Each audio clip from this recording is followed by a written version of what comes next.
সংগঠিত হলে মানুহ আমি কৰিব নোৱাৰো কি? শ্লোগান মুখৰিত কৰি দাবী কৰিব পাৰোঁ ভাষণৰ সলনি খাদ্য আৰু বিৰতিৰ সলনি জীৱন।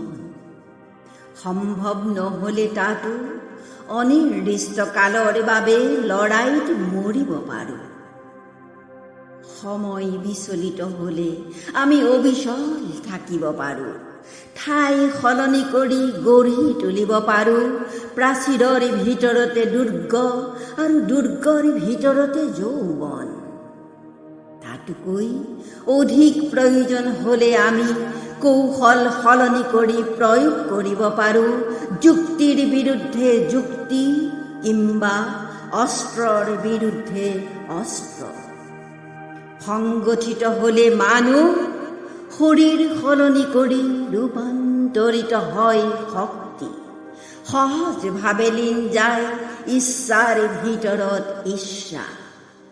ৰাতিৰ ব্যৱধান ভাঙি প্ৰসাৰিত হয় সংশয়ৰ সলনি বিশ্বাস আৰু সংকীৰ্ণতাৰ সলনি হৃদয়।